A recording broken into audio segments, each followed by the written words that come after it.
তোমার এত ভালোবাসায় দীর্ঘ প্রায় ৩ দশক পর চিত্রনায়ক সালমান শাহের আলোচিত মৃত্যুর রহস্য নতুন মোড় নিয়েছে এবং এই সংক্রান্ত হত্যা মামলায় দেশ ত্যাগের সময় গ্রেপ্তার হয়েছেন অভিনেতা আশরাফুল হক ডন।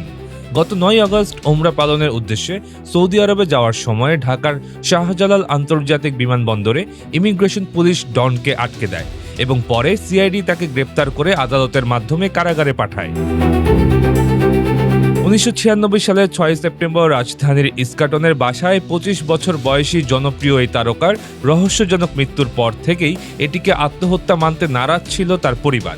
দীর্ঘ আইনি লড়াইয়ে সিআইডি, বিচার বিভাগীয় তদন্ত ও পিবিআই সব সংস্থাই এটিকে আত্মহত্যা বলে প্রতিবেদন দিলেও সালমানের পরিবার তা বারবার প্রত্যাখ্যান করে। অবশেষে ২০২৩ সালের ২০ অক্টোবর আদালত পরিবারটির রিভিশন আবেদন মঞ্জুর করে ঘটনাটিকে হত্যা মামলা হিসেবে তদন্তের নির্দেশ দেয়।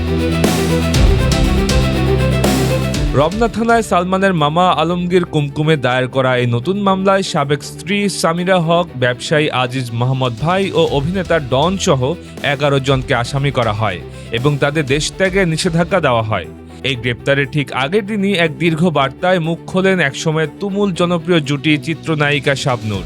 পিবিআই এর পুরনো প্রতিবেদনে তাদের সম্পর্ককে মানসিক চাপের কারণ হিসেবে উল্লেখ করা হলেও শাবনূর এবার স্পষ্টভাবে দাবি করেছেন যে সালমানের মৃত্যুর সাথে তার কোনো ধরনের সম্পৃক্ততা নেই এবং মামলার অন্যতম আলোচিত সাক্ষী রিজভী আহমেদকে তিনি চিনতেনও না। নতুন করে শুরু হওয়া এই তদন্ত ও গ্রেপ্তারের মধ্য দিয়ে ৩০ বছরে অমীমাংসিত এই রহস্যের কোনো জট খোলে কিনা সেদিকেই এখন তাকিয়ে আছে পুরো দেশ।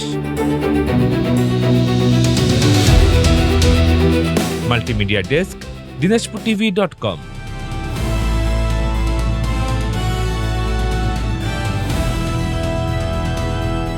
দিনাজপুর টিভি, মানুষের জীবনের কথা বলে।